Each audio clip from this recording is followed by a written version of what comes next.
Nous vous saluons ce matin au nom de Jésus-Christ. Nous bénissons l'Éternel notre Dieu, Jésus-Christ. C'est toi qui nous donnes la force encore de se tenir au devant de vous ce matin. Nous disons merci à Dieu parce que c'est lui qui nous a donné l'occasion afin que nous puissions nous tenir devant vous. Nous sommes toujours dans notre parcours qui nous parle de la préscience de Dieu. Et de là, nous voyons une femme qui était dans la maison d'Abraham. Abraham qui est la propriété de Dieu. Et tu vas remarquer que Dieu, dans Genèse chapitre 12, Dieu appela Abraham. Il le fait sortir les extrémités de la terre. Et quand il l'amena, dans le chapitre 15, dans le Genèse chapitre 15, dans son verset 18, Dieu fait l'alliance avec Abraham. Il fait l'alliance avec Abraham.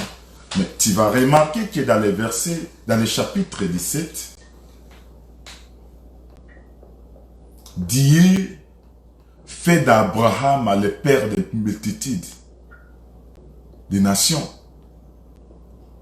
En marchant avec Abraham, Dieu promet d'Abraham, il y a des nations qui vont sortir. Et dans ce même chapitre, Dieu changea son nom.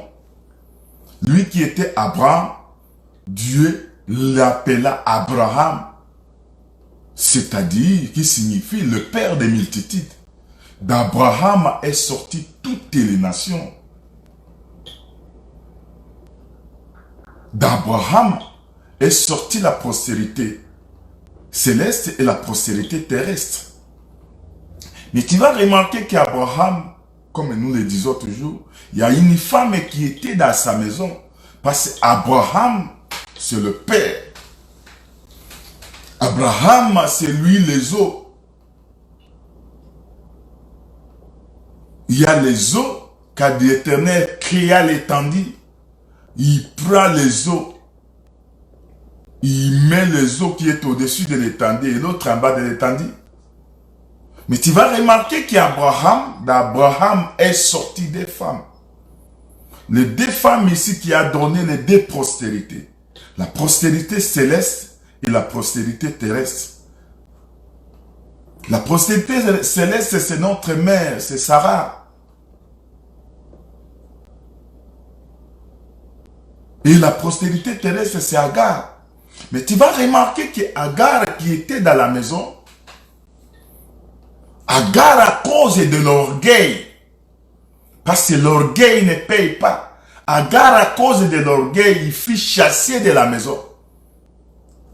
Et parce que quand toi tu abandonnes les alliances, Dieu chasse.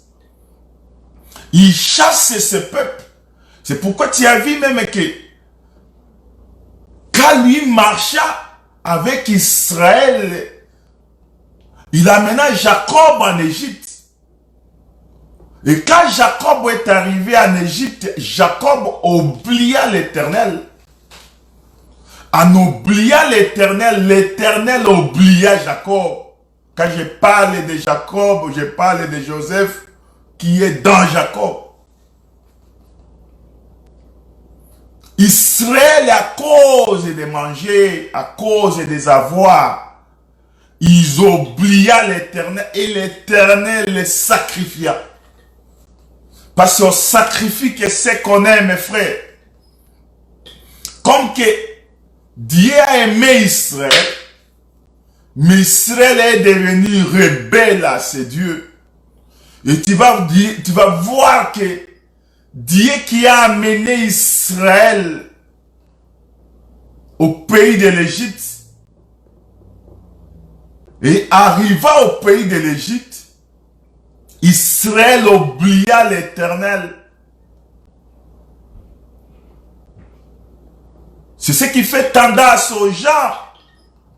Quand tu es encore rien, tu pries Dieu. Tu évoques le nom de l'Éternel, tu supplies, tu demandes à Dieu quelque chose. Mais quand Dieu t'accorde le bonheur, tu oublies l'Éternel. Et en oubliant l'Éternel, il faut que tu saches une chose et qu'il y a une conséquence derrière. L'Éternel va t'oublier et il va envoyer les nations. C'est pourquoi, frère, quand tu vas remarquer, Dieu, quand il marchait avec Israël, dans Lévitique chapitre 18, Dieu parle à Israël que je vous fais entrer dans un pays où coule le lait et le miel. Mais il faut que vous sachiez une chose, que ce pays vomit ses habitants. Dans son verset 39, tu vas remarquer que Dieu donne les recommandations à Israël que demeurez dans ma parole, le pays vous sera favorable. Mais quand vous vous mettez à côté et vous marchez à la contre de ma parole, je vous chasserai dans ces pays comme que j'avais chassé les nations qui étaient dans ce pays. Et je les ai chassés à cause de vous. Mais si vous commettez les abominations, plus je vous chasserai. Et tu vas remarquer que Israël qui arriva à Canaan, il s'associe aux dieux des étrangers, aux abominations. Il commet l'abomination plus que même les nations qui étaient dans ce pays. Et tu vas remarquer que quand ils ont commis toutes ces abominations, l'Éternel Dieu les a abandonnés malgré les contrats qu'il avait fait avec Abraham. Parce que les contrats qu'il avait fait avec Abraham, il a dit à Abraham que vous posséderez le pays. Tu vas posséder le pays, toi et ta postérité. Il a donné à Israël les moyens qu'ils puissent croire, demeurer dans sa parole. Mais Israël, les frères, abandonnèrent Dieu. Israël abandonnèrent Dieu. Quand tu vas remarquer, tu vas regarder dans Ézéchiel chapitre 29, Dieu qui a amené le peuple dans le pays de Pharaon, il envoya le même Pharaon tourner le regard parce que Pharaon avait aimé Israël et il a pris même une possession d'une partie du pays, il a donné à Israël. Et comme que vous êtes des bergers, habitez, le pays est à vous. Il dit à Joseph que c'est toi qui diriges le pays. Mais Israël oublia l'Éternel, frère. Quand toi tu oublies Dieu, Dieu t'oublie. Israël a marché à la contre de l'alliance. Israël a marché contre. Si aujourd'hui, je parle de tout un peuple, parce qu'Agar, c'est tout un peuple. La Bible dit dans Galates chapitre 4, c'est Agar, aujourd'hui il est à servitude avec ses enfants. C'est le Jérusalem, je parle de Jérusalem. Je parle de Agar qui est tout, qui représente tout un peuple. Et à cause de son orgueil, il s'éloigna de Dieu. Comme Jacob arriva en Égypte, il oublia de Dieu. Il utilise seulement que des nations pour monter sur toi. C'est pourquoi je l'ai toujours dit, frère. L'Europe n'est pas le ciel. Le Canada non plus. L'Amérique n'est pas le ciel. N'est pas notre destination. Un enfant de Dieu ne peut pas regarder que moi je suis au Canada, c'est le tout. Non. Le Canada, c'est la terre, frère.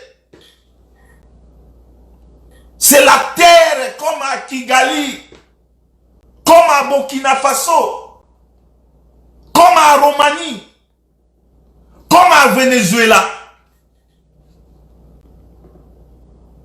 C'est encore si la terre, frère. Il n'y a rien. Mon frère, il n'y a rien. C'est pourquoi même quand Paul regarde, qui me séparera de l'amour de ce Dieu vivant. Il n'y a rien qui peut me séparer. Mais écoute, frère, Israël oublia Dieu et Dieu les sacrifia. Pourquoi? Parce qu'Israël a oublié les alliances. Je suis dans Genèse chapitre, dans Romains chapitre 9. Je prends le verset 4. Qui sont Israélites qui appartiennent l'adoption, la gloire, les alliances, la loi et le culte. Les promesses, les patriarches. Et de qui est ici selon la chair le Christ qui est au-dessus de toutes choses. Dieu béni éternellement. Amen. La gloire, c'était en Israël, frère. Les alliances, le patriarche.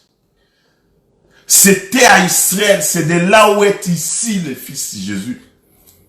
Mais à cause de l'orgueil ici, c'est la crédulité d'Israël. Israël est devenu crédule à la parole de Dieu. Israël abandonna les alliances que Dieu avait fait les contrats avec Abraham. Israël abandonna Dieu et Dieu les sacrifia. Dieu les sacrifia. Mais tu vas remarquer, frère, mais quand Israël il retourne à l'Éternel, l'Éternel le regarde toujours. Il regarde toujours. Parce qu'Israël voulait voir Dieu habiter ensemble avec eux. Et il dit à Moïse, nous voudrions voir Dieu. Nous voudrions habiter avec Dieu. Et David, dans sa vie, il conçoit l'idée. Parce que frère, la gloire vient avec deux choses. T'éloigner de Dieu ou demeurer dans la parole de Dieu. Si tu demeures dans la parole de Dieu, cette gloire, frère, est ta perpétuité. Dieu sera lui-même ton Dieu protecteur. Mais si la gloire t'amène dans la chute, frère, il faut faire attention parce que Dieu va abandonner. Et tu vas remarquer que Dieu, David conçoit l'idée de construire le temple pour Dieu.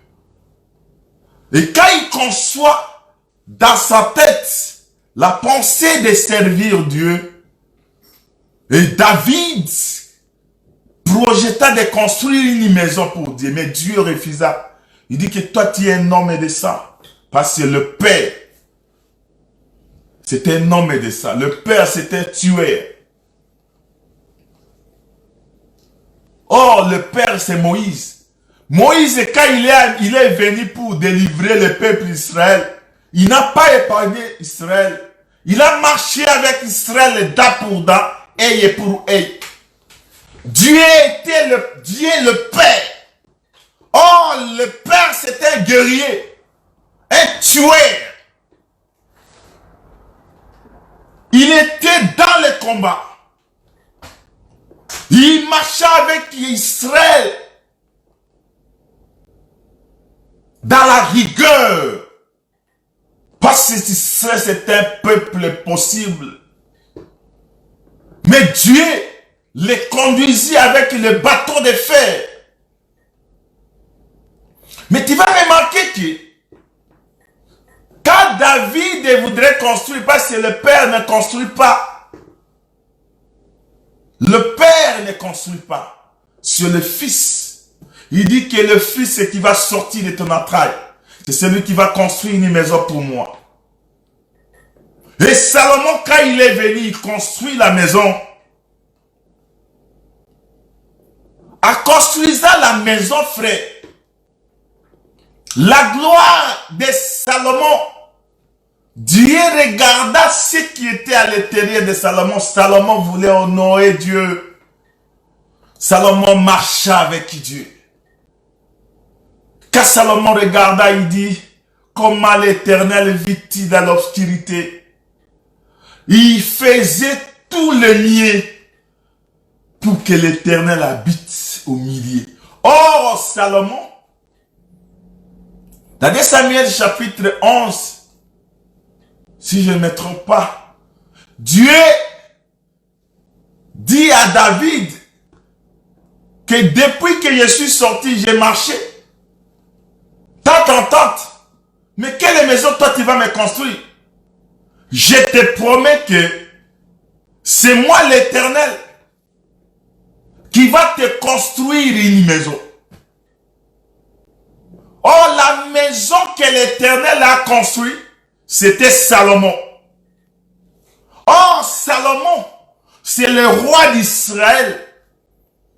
Quand tu regardes dans un roi chapitre 4,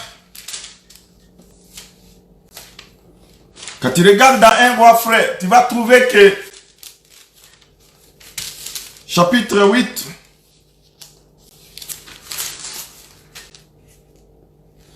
quand Salomon construit cette maison, frère,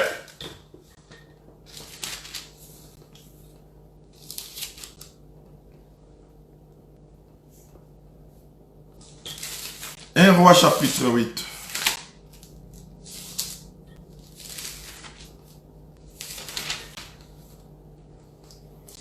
Oui, dans son verset, quand tu regardes dans son verset 33,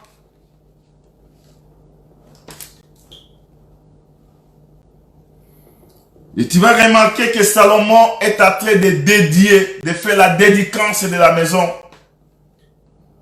Il dit à Dieu, quand ton peuple Israël sera bâti par l'ennemi, pour avoir péché contre toi, s'ils reviennent à toi et rendent gloire à ton nom, si tu adresses des prières et des supplications dans cette maison, exauce-les du ciel, pardonne le péché de ton peuple d'Israël et ramène dans le pays que tu as donné à leur père.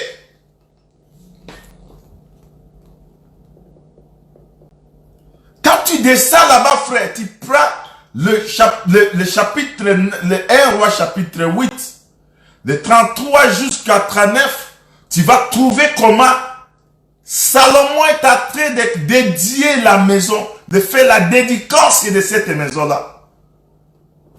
Oh, la gloire de Salomon était liée à la maison qu'il avait construite. La gloire, parce que Salomon avait le renommé. Salomon était puissant et impétueux. La Bible dit que Salomon, quand il vivait, Salomon, il y a des gens qui venaient de partout. Quand ils ont entendu la renommée de Salomon, ils descendaient de partout, frère, pour voir Salomon. Et en voyant Salomon, ils venaient pour voir la sagesse qui sortait de la tête de Salomon. Or, la gloire que Salomon détenait, c'était lié à la maison qu'il avait construite. Et les nations venaient, frère, et donnaient l'offrande à cet homme. Ils amenaient de l'or, de grandes quantités, de l'argent, des raies, des animaux. Tout tous ces hommes venaient voir Salomon parce que la gloire de Salomon était liée au temple qu'il avait construit. La gloire de Salomon était liée à la maison. Mais dans le chapitre 10, dans 1 Roi, chapitre 10, tu vas remarquer que Salomon, la reine de Séba qui vient, frère, il regarda Salomon. Il regarda ce que lui a parlé. Il regarda ce que les gens lui avaient communiqué. Il regarda la maison. Même les ouvriers qui servaient sur sa table. Il regarda l'habillement des gens qui habitaient le royaume de Salomon. Il disait que ce qu'on me disait, c'était vrai. Il dit, heureux le roi Salomon. Il bénissa Salomon. Pourquoi? Il bénissa aussi le Dieu que Salomon servait. Il bénissa la nation. Il dit, bénis les serviteurs qui vivent, qui sert à la table, à la maison de Salomon. Salomon, frère, avait lié la vie du peuple par rapport à la maison qu'il avait construite. Mais quand tu regardes dans 1 Roi chapitre 11, la Bible dit, les rois Salomon abandonnèrent Dieu. Malgré sa renommée, malgré sa grandeur, malgré la puissance qu'il détenait, quand il a abandonné Dieu, frère, et est parti servir des dieux étrangers, l'Éternel s'irrita contre Salomon. Or, Salomon, c'est tout un roi.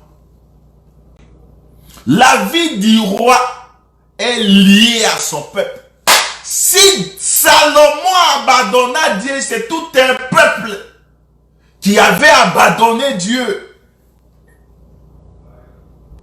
C'est tout un peuple. Et Dieu prometta des mots. Et comme il a parlé, il avait promis à Lévitique 18, en disant que si vous marchez à la contre de ma parole, le pays va vous vomir comme il avait vomi les nations qui y habitaient. Frère, Israël commet les abominations plus que même les nations. Israël ne mangea même ses enfants, sacrifia ses enfants comme les nations sacrifiaient. Israël marcha contre ses dieux. Mais le Dieu les livra. Dieu les abandonna. La vie de Salomon était liée à la maison, frère. À cause de l'abomination, Dieu oublia même la maison. C'est pourquoi, frère, hors de cette maison-là, Salomon avait construit de bonnes choses. Salomon avait mis de grandes richesses. Il a investi pour Dieu, mais Dieu oublia Salomon. Frère, l'orgueil amène à la chute. L'orgueil ne paye pas. Un enfant de Dieu, c'est celui qui va marcher selon la parole de Dieu. Un enfant de Dieu, c'est celui qui va demeurer dans la parole. Un enfant de Dieu, c'est celui qui regarde Dieu. Faites attention, frère. quand tu es élevé, l'orgueil monte dans ta vie. L'orgueil monte dans ta tête. Il faut faire attention. Quand je lis Lévitique chapitre 18, verset 28, la Bible dit ceci: prenez garde que le pays ne vous rejette si vous les suivez, comme il aura rejeté les nations qui étaient avant vous. Car tous ceux qui commettront l'une de ces abominations sera retranché du milieu de leur peuple. Vous observerez mes commandements et vous pratiquerez aucun des usages abominables qui se pratiquaient avant vous. Dieu donna des recommandations. Il donna des recommandations parce qu'Israël, il s'appelait seulement du nom Israël. Ils étaient seulement un peuple du nom. Et quand tu leur parles, nous sommes un peuple de Dieu. Même Dieu nous a abandonnés. Frère, sachez une chose. Le péché t'éloigne de Dieu. Tu peux faire semblant que les gens peuvent te regarder pour te dire que c'est l'enfant de Dieu. C'est un fils de la promesse. Mais Dieu est déjà parti. Dieu n'est plus, tu deviens seulement l'image simple. C'est pourquoi Apocalypse chapitre 3, verset comme qu'Israël était vomi dans ce pays. J'en vois dans l'Apocalypse chapitre 3. Dans son verset 15.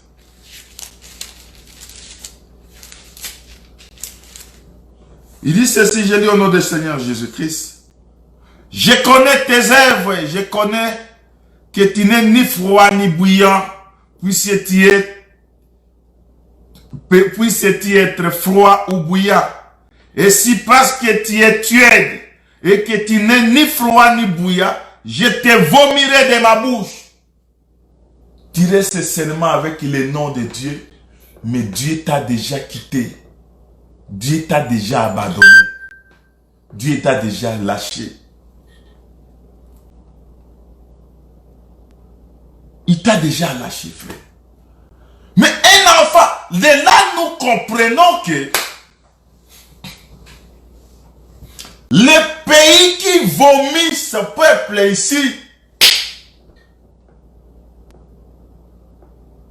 c'est la parole de Dieu. Frère, si tu demeures dans la parole de Dieu, Dieu est le vôtre. Jésus-Christ, Jésus c'est tout un pays, frère. Quand tu demeures dans Jésus, tu es une nouvelle créature. Mais quand tu sors en dehors de Jésus, il n'a pas la vie. C'est pourquoi 1 Jean 5 nous dit, celui qui a le Fils a la vie. Si tu as Jésus, tu as la vie, frère. En dehors de Jésus, il n'y a point de vie. Il n'y a que des sottises. Mais quand Israël, les frères, abandonnèrent Dieu, Dieu les lâcha. Il les lâcha entre les mains des nations. C'est pourquoi, frère, écoute-moi, frère, ce soir. Israël a marché avec Dieu, mais quand Israël a marché, a abandonné Dieu, c'est toute une postérité qui était lâchée, frère. Et tu vas remarquer que il est arrivé dans 2 Chroniques chapitre 36, Dieu est en train de parler de Joachim, de Joachim, et il parle de Matania. Mais tu vas remarquer que ce peuple-là, frère, les temples qui étaient souillés, on a amené les dieux de tout le monde, on a fait entrer dans les temples. Dieu a abandonné Israël, frère. Dieu a abandonné Israël. Tu vas remarquer que les lions qui criaient, qui rugissaient, à Israël. Quand Ézéchiel 19 regarda, il compara Dieu d'Israël comme un lion. Quand je parle de Dieu, je parle de la royauté.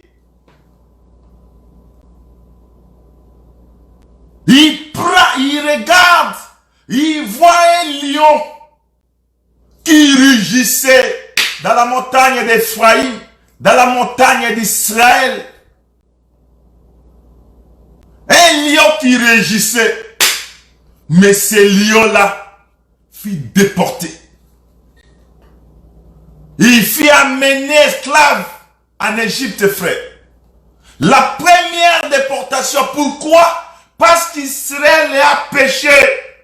Israël a abandonné Dieu. Dieu les abandonne. Dieu envoya les nations. Parce que Dieu a chassé les nations pour donner la possession à Israël. Mais quand Israël abandonne Dieu, Dieu envoie que les mêmes nations qu'il avait chassées pour amener Israël à la servitude. Quand le temple fut profané, frère, Dieu a envoyé l'Égypte. Ils ont pris Joachim. Ils l'ont amené. Et il fut tué en Égypte, frère.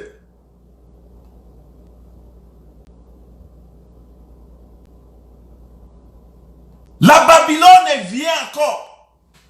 Il lit ces lions. Il prend les lions, il les amène en dehors des montagnes d'Israël. Les lions ne rougissent plus, frère. Les lions ne donnaient plus un son.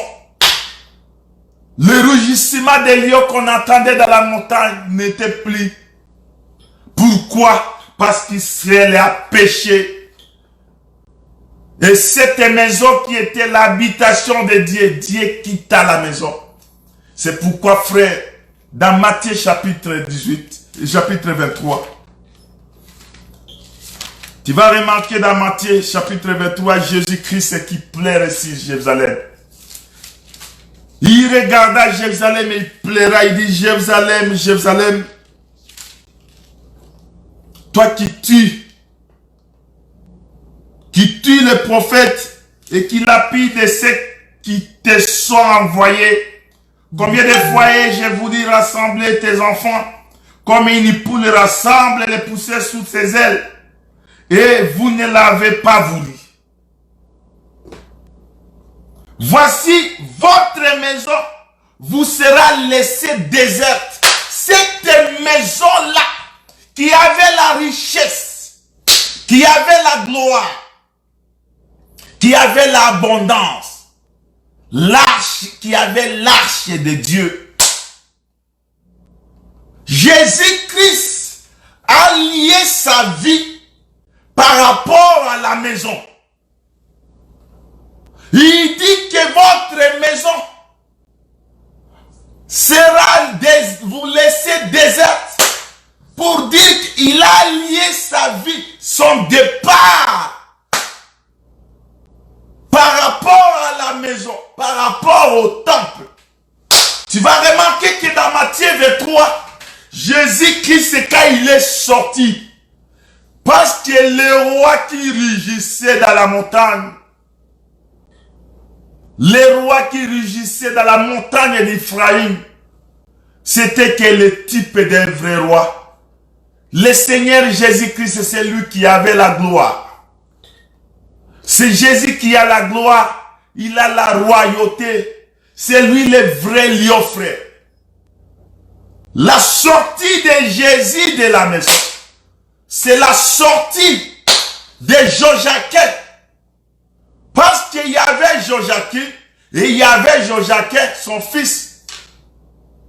Mais tu vas remarquer qu'on a amené Israël à la déportation. Oh, la sortie d'Israël, ce n'est pas le peuple. Quand on prend le roi, on prend tout un peuple, frère. Parce que la vie du roi est liée à son peuple. On ne peut pas parler du roi sans un peuple. Mais quand tu vas remarquer que Jésus, qui est le vrai lion, qui est le vrai roi, quand il sort de la maison, pour aller où? Pour sortir en dehors. Parce que je te dis que dans Matthieu 23, Jésus-Christ est sorti. Mais tu le verras que dans Matthieu 24, il est monté dans la montagne. Il n'est plus rentré dans le temple. Quand tu regardes la vie de Jésus, quand il est sorti dans Matthieu 23, il n'est plus rentré dans le temple. Pourquoi? Parce qu'il est sorti vers les nations, frères. Et sa sortie comme un roi, parce que c'est lui le vrai David. Parce que David, quand il marchait avec tout son royaume. Il marchait avec les hommes forts. Il marchait avec sa puissance, son armée. Il marchait avec les hommes puissants. Oh Jésus, David c'était seulement qu'un type du vrai David, le vrai lion qui ne rugit plus, frère. Il ne rugit plus, il est sorti avec tout. Quand lui est sorti, frère, il est sorti avec l'arche. Il est sorti avec tout ce qui était l'intérieur de la maison. Il est parti avec toutes ses richesses. C'est ça Babylone, frère. Quand Nabuchodonosor est venu, tu vas remarquer que dans 2 Chroniques chapitre 36,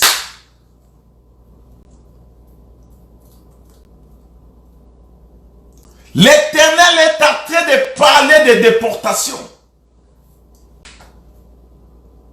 Tu vas remarquer que quand le roi de Babylone vient, il prend Joachim. Il prend ses fonctionnaires. Les hommes forts du pays. Les hauts fonctionnaires, les sériens. Tous ces gens-là intelligents. Et il attrape l'intérieur de la maison. Il prend l'arche, il prend de l'or. Il prend tout ce qui était intérieur. Oh, l'intérieur, c'est la gloire. L'intérieur, frère. Le temple ici, c'est tout un corps. Parce que le roi de Babylone ne peut pas venir une fois. Le roi de Babylone doit venir 2 fois. La première fois quand il vient, il prend l'intérieur. Il prend toutes les richesses qui se cachaient à l'intérieur. Or, le premier départ, il est venu prendre Joachim. Oh, Joachim, c'est tout un roi. Oh, nous avons dit que la vie du roi était liée à la maison qu'il avait bâtie pour l'Éternel. Mais quand on a pris le roi ne peut pas partir seul, frère. Le roi marche avec les hommes puissants. Le roi, c'est la gloire. Il prend l'or. Il cassa tout l'or qui était à l'intérieur. Il prend l'arche. Il prend tout ce qui était gloire. Il prend l'argent. Il sort, frère. Il ramène ça au pays des nations. Ici, frère, était la destruction de l'intérieur. C'est pourquoi, comme le roi, dans Matthieu chapitre 23, quand il est venu, frère, la première des choses, le roi, qui est le Seigneur Jésus-Christ, il est sorti, frère, de la maison. Il a pris toute la richesse de la maison. Il a pris la gloire qui était pour Israël. il est sorti. C'est pourquoi il dit, votre maison. C'est par rapport à quelle maison?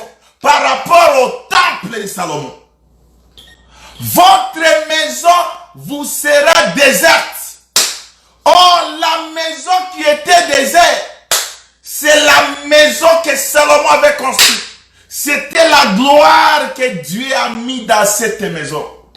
La Bible dit, frère, quand Salomon dédiait, la gloire est descendue dans la maison.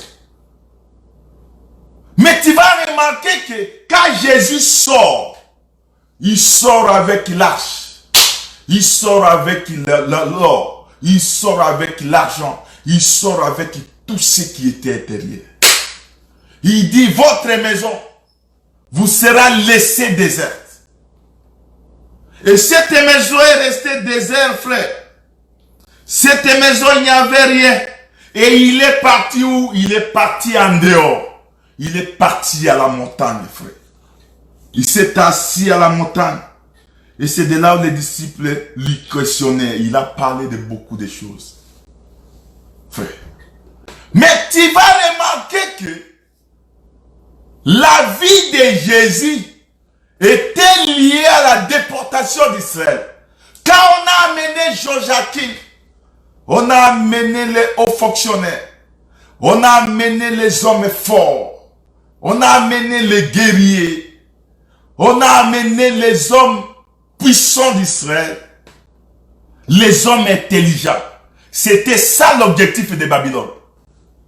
Et Nabuchodonosor, un homme intelligent. Quand il a amené, frère, il a laissé seulement les pauvres. Mais dans ce temps-là, la maison était encore là. Il n'a pas touché l'extérieur. Mais quand il a amené Joachim, il a amené Joachim esclave. Il prend même tous ses avoirs, il prend sa mère, ses enfants, tout ce qui était pour Joachim. Tout ce qui était pour Joachim. Il amena. Pourquoi? Parce que le roi marche avec toute sa richesse. Le roi marche avec tout ce royaume. Il a amené le royaume au pays des nations, frères. Mais il prend Matania. Il les met à la place de Joachim. Il dit, toi, tu vas rester là. Et il changea son nom à Sédéchias. Sédéchias se demeura là-bas, frère. Mais Sédéchias se révolta contre les rois de Babylone. À se révolta, frère. Babylone, le roi Nabuchodonosor lui-même s'étonna même. Il dit, comment? Il tourna encore sa face pour regarder l'Égypte. Mais tu vas remarquer que, frère, quand il est venu pour la deuxième fois, frère, il a pris le roi. Et de là, il a pris l'extérieur de la maison. Et il a brûlé la maison, frère. C'est ça le baptême de feu que Jésus-Christ a parlé. La maison est brûlée. On a amené Sédéchias. Ici, frère. Cette maison ici, c'est tout un corps. Oh, le corps de Jésus. La maison, frère, c'était tout un corps de Jésus. Parce que l'intérieur de Jésus ne meurt pas, frère. L'intérieur fait un voyage. Le corps, frère, était détruit. Était détruit à Golgotha. Quand les gens regardaient, ils les voyaient, frère. Ils disaient que ce n'est pas lui qui a ressuscité les morts. Non, ce n'est pas lui qui a guéri les malades. Pourquoi? Même ceux qui étaient assemblés avec lui, lui regardaient. Il dit que sauve-nous. Sauve-nous. Parce qu'il voyait l'assurance à cet homme-là. Tu vas remarquer que frère, on a amené l'extérieur. L'extérieur, quand on a amené l'extérieur, on a brûlé la maison. Cette maison qui avait la gloire. La gloire est partie, frère. La gloire d'Israël est devenue cabode.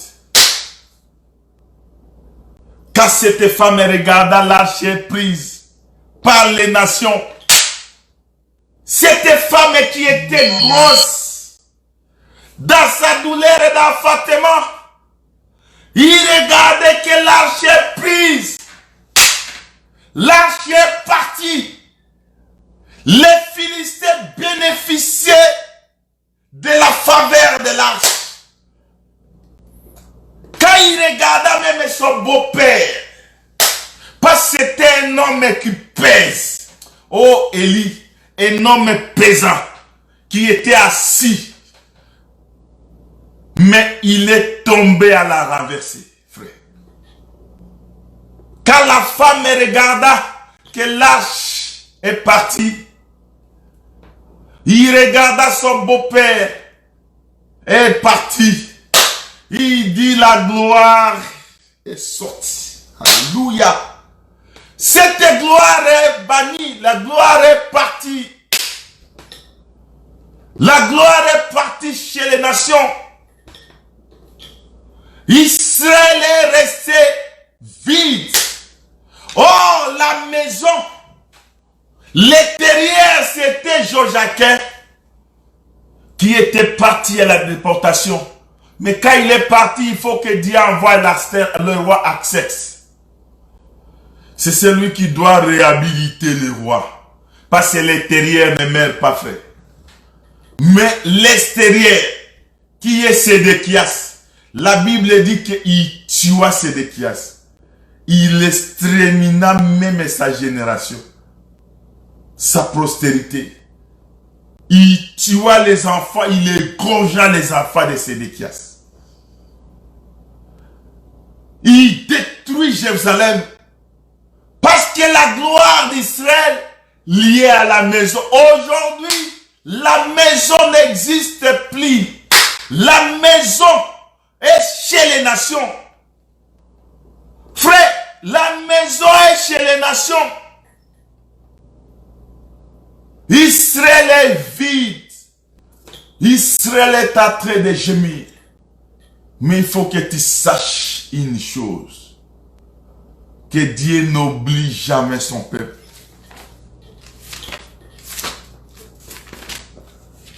Je regarde les psaumes. Je lis le livre des psaumes 77.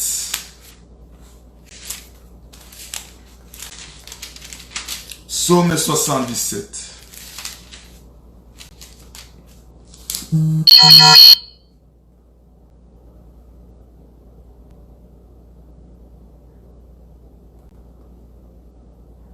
Je prends le verset 7. Je commence par le verset 7.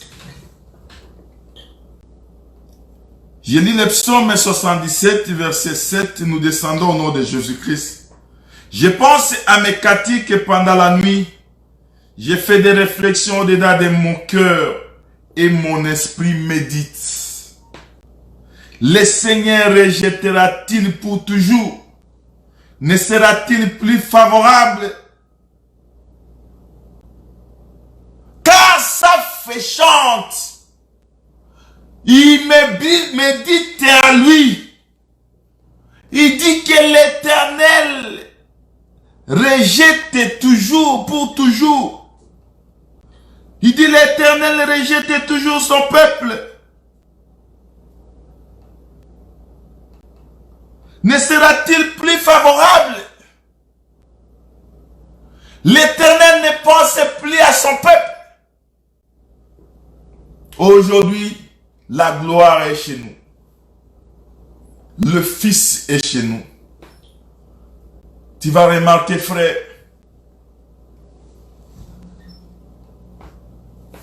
dans Matthieu,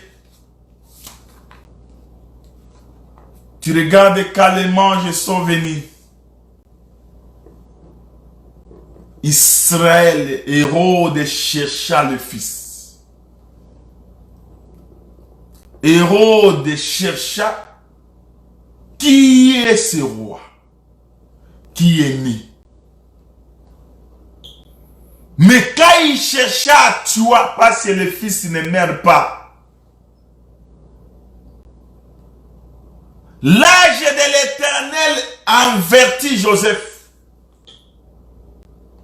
Il dit, prends le fils et sa mère, va en Égypte. Quand il amena Israël en Égypte, il amena le fils en Égypte plutôt. Israël pleure. La mort est entrée, frère. En dehors du fils. Oh, le fils qui est venu, c'est pour sauver son peuple. Mais Israël oublia Dieu. Le fils est parti. Aujourd'hui, les Égyptiens bénéficient de la faveur du fils aujourd'hui. Mais Israël, comme qu'ils ont abandonné les alliances, regardez-les aujourd'hui, frères. Israël est devenu objet d'horreur. Israël est devenu l'objet des nations montessires. Israël est en train de pleurer. Hérode ordonna de tuer tous les enfants. Oh, les fils, c'est la trahison du père. Quand Hérode ordonna de tuer les enfants, Hérode a tué Israël, frère. Tout Israël pleurait. Les crédulités, frères, ne payent pas. Aujourd'hui, les fils est chez les nations. Le fils est en Égypte. La gloire est en Égypte. Le fils, Jésus, qui avait toute la gloire de Dieu, est en Égypte, frère. Mais tu vas remarquer que Israël est en train de gémir. Mais le même âge qui avait dit à Joseph, prends le fils, va en Égypte. C'est le même âge qui viendra dire à Joseph, retourne. Car Hérode qui cherchait à la vie de l'enfant n'est plus. À la mort d'Hérode, le fils qui est en Égypte, il doit rentrer en Israël. Oh, Hérode, c'est les crédulités. Aussi longtemps que les crédulités demeurent en Israël, Dieu a rejeté ce peuple. Le peuple est sous la domination des nations. Les nations, les pouvoirs de ce monde dirigent ce peuple. Israël gémit. Mais faites attention, parce que il y a les sons qui annoncent la pluie, frère. Il y a les sons qui annoncent la pluie.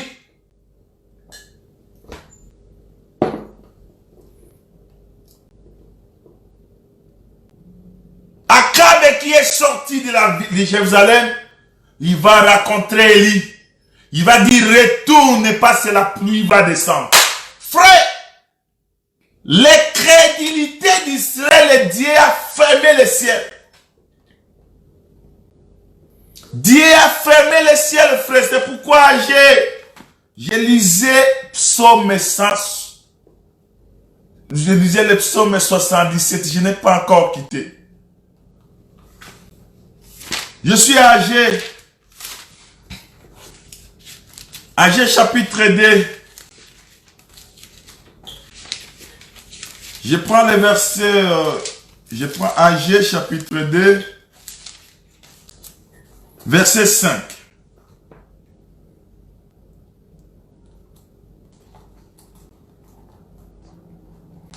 Je reste fidèle à l'alliance que j'ai fait avec vous, quand vous sortîtes de l'Égypte, et mon esprit est au milieu de vous. Ne craignez pas, car ainsi parle l'Éternel des armées, encore un peu de temps, et j'ébranlerai le ciel et la terre, la mer et le sec. J'ébranlerai toutes les nations, les trésors de toutes les nations viendront, et je remplirai de gloire cette maison, dit l'Éternel des armées. La gloire qui était sortie, parce que Dieu, quand il vient ébranler, frère, il va ébranler le ciel et il va ébranler aussi la terre. Ébranler le ciel, c'est-à-dire la fermeture du ciel pour que la pluie ne tombe pas. Or, la pluie, c'est la bénédiction pour Israël. C'était toute une bénédiction. Parce que c'est la pluie, quand ça descend, c'est pour féconder, germer la terre, frère. Mais cette pluie, le ciel a été fermé. Et Akab, Élie dit à Akab que j'attends le bruit qui annonce la pluie, frère. Et dans ce temps-là, quand Élie parle à Akab, il dit rentre à Jérusalem. Rentre dans la ville. Parce que Dieu va faire tomber la pluie. Parce qu'il y avait la sécheresse. La sécheresse que Dieu a fait, il a privé Israël la pluie. Israël est en train de gémir. C'est ça l'incrédulité aujourd'hui, frère. Aujourd'hui, Israël, à cause du rejet de cette parole, Israël est dans l'incrédulité. Il a abandonné Dieu. Mais Dieu se souvient toujours de son peuple. C'est pourquoi, frère, nous avons lu dans Genèse chapitre 16. Ce peuple-là, quand il est en train de regarder, celui qui était sorti, c'était Agar. Je parle qu'Agar, c'est tout un peuple qui était sorti, frère. Et quand lui et elle étaient sortis, c'est à cause de l'orgueil. L'orgueil ici, c'est l'incrédulité. À cause de l'incrédulité, Dieu a rejeté ce peuple.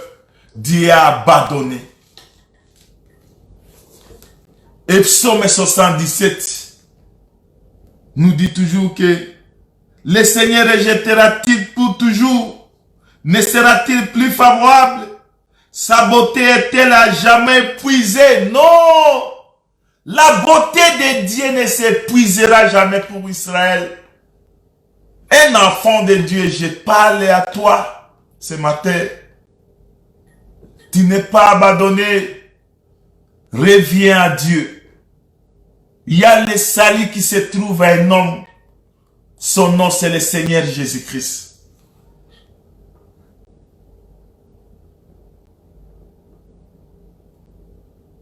Verset 9. Sa beauté est-elle jamais épuisée?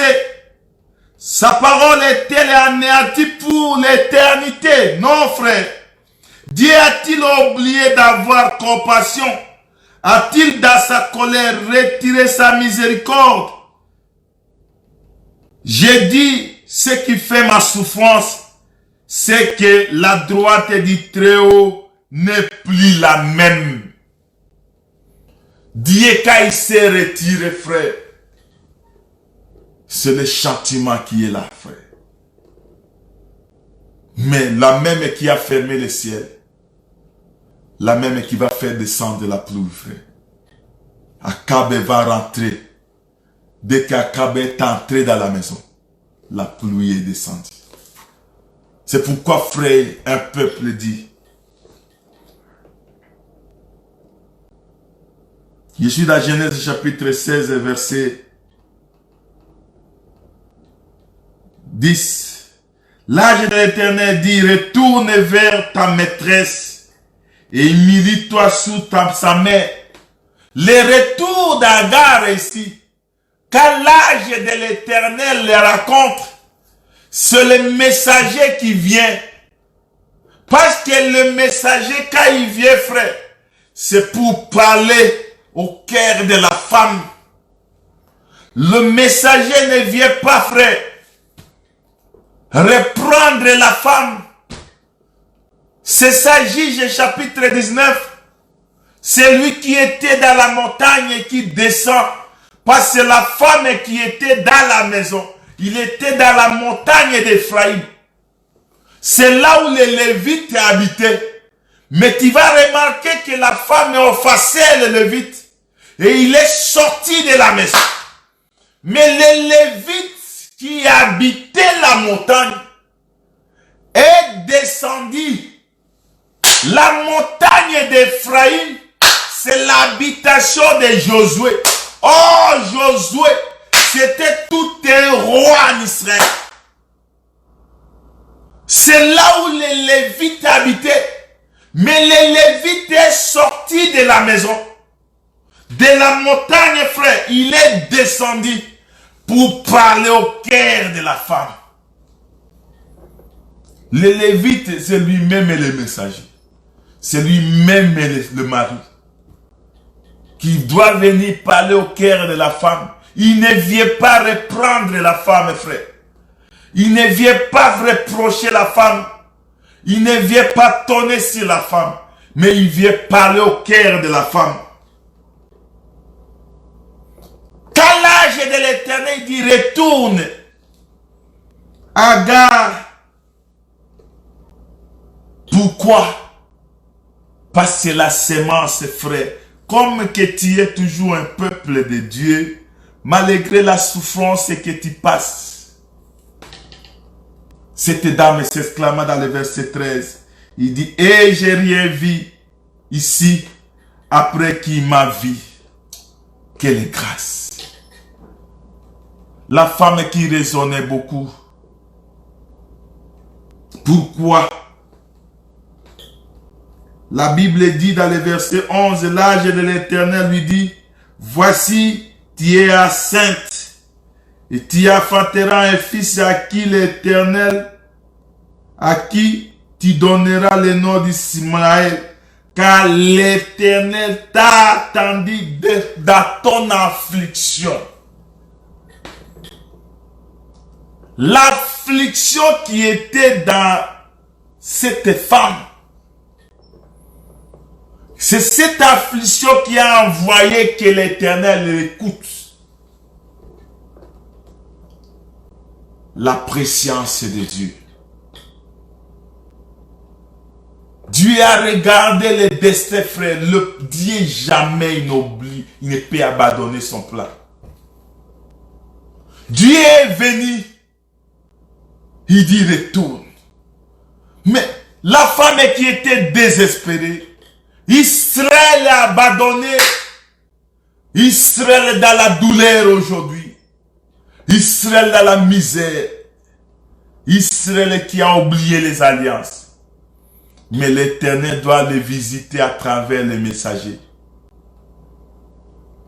Les deux Zoé viendra parler au cœur de la femme. Il viendra parler à la gare. Parce qu'Israël, c'est une femme, frère. Il vient parler au cœur de la femme. Il vient changer, il touche le cœur. Et cette femme, elle dit, s'exclame, elle dit,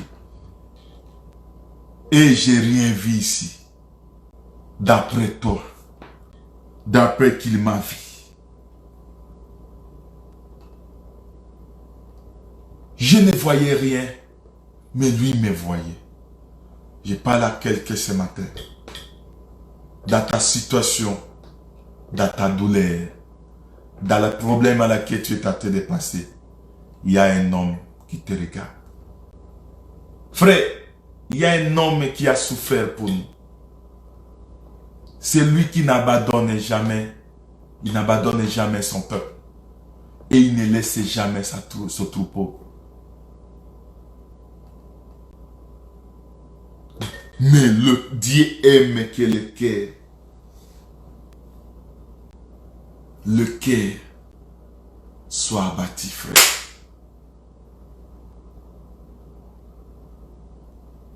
Reviens à l'Éternel, ton frère. Toi qui es dans le lit de l'hôpital,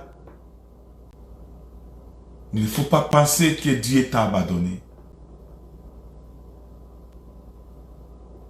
Toi qui es dans ta situation, dans le coma qui me suit maintenant, Dieu n'oublie jamais son peuple. Mais Dieu aime le cœur qui est abattu, le cœur qui est dans son affliction, le cœur qui est brisé. Un enfant de Dieu ne peut pas voir la vie qu'il est en train de traverser aujourd'hui comme normal. Reviens à Dieu. Dieu te regarde. Le problème est que il y a une personne qui te voit. Quand tu es abandonné par tout le monde, tu peux être abandonné par tout le monde. Tu peux être abandonné par les hommes. Les hommes ne peuvent plus te regarder parce que tu es rien. Mais je te dis, ce matin, qu'il y a un homme qui te regarde. Donne ta vie à Dieu. Donne ta vie à Seigneur Jésus-Christ. Il y a Dieu qui te regarde. Il y a un Dieu dans les cieux qui voit ton problème. Comme qu'il s'est souvenu de la gare. Il a dit retourne à la maison. Pour que tu aies le salif, l'orgueil ne paye pas. Il ne faut pas demeurer. Toi, tu n'es pas éternel. Il n'y a qu'un homme qui est éternel. C'est celui qui est le même hier, aujourd'hui, éternellement. Mais toi, tu dois passer. Tu n'es rien, tu n'es qu'un souffle.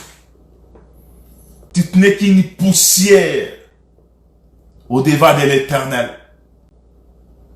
Mais je te dis, reviens à Dieu. Aujourd'hui, frère, on ne prêche plus la repentance. On ne prêche plus, on aime seulement le pourquoi de chaque chose. Quand tu déchires les ciels, dis Amen. Les gens aujourd'hui, frère, aiment seulement ceux qui les aiment. Tu verras les gens. Mais frère, de quel esprit toi tu sais? De quel esprit tu as? Et c'est le même Dieu ici que toi tu as, le même esprit de Dieu. Un enfant de Dieu dans lui, c'est l'amour. L'amour dans toi, frère, il ne faut pas se conformer au siècle présent. Je parle à toi qui me regarde au Canada. Le Canada, c'est la terre. L'Amérique, c'est encore si terre. J'ai marché un jour dans le centre-ville. Souvent, j'ai fait cette allusion. Je prends mes mains, je mets sur une béton. Je vois la poussière, je dis, on est encore sur la terre. Il n'y a rien. Au contraire, c'est la souffrance, c'est le gémissement, frère. Mais il y a notre destinée. Nous avons qu'une seule destination. Cette destination, c'est le ciel. Retournons vers Dieu. Retournons vers le Seigneur Jésus-Christ. Enlève l'orgueil qui est à toi. Il n'y a plus l'amour entre les enfants de Dieu. Les enfants de Dieu ne s'aiment plus. Il n'y a que des histoires de futilités inutiles. Mais si toi tu n'aimes pas ton frère, C'est quel esprit? C'est quel esprit? C'est pourquoi même Jésus-Christ il regarda Judas Iscariote, il dit, mon frère, par un seul baiser que tu trahis ton frère. Jésus a appelé Judas mon frère. Dans le corps du frère, il n'y a rien de médisance. Il n'y a rien de la méchanceté. Chez les enfants de Dieu, il n'y a que l'amour. L'amour couvre la multitude du péché. Retournez vers la maison. Retournons à la maison. Israël aujourd'hui, il est en train de gémir. C'est parce qu'Israël a oublié les alliances. Quand toi tu oublies les alliances, l'Éternel va t'oublier. Revenons à Dieu. Agar qui criait, j'ai rien vu, après qu'il m'a vu. L'Éternel t'a vu aujourd'hui. Malgré ta souffrance, je te dis qu'il y a un homme qui guérit. Lui qui a fait, frère, il a ressuscité Lazare de la tombe pendant 4 jours. Le corps était en décomposition. Même ses sœurs ne pouvaient. Tout le monde abandonnait. Même Marie disait, ils sentent déjà. Toi, les gens te voient, tu sens l'odeur, tu n'es inutile. Mais je te dis, il y a un homme qui te dit, crois seulement. Il dit à Marthe, ne t'ai-je pas dit, si tu crois, tu verras la gloire. Cette gloire qui est partie, si tu crois, tu verras cette gloire. Laisse que mon Dieu, que je sers avec persévérance, puisse te bénir ce soir, au nom de Jésus-Christ.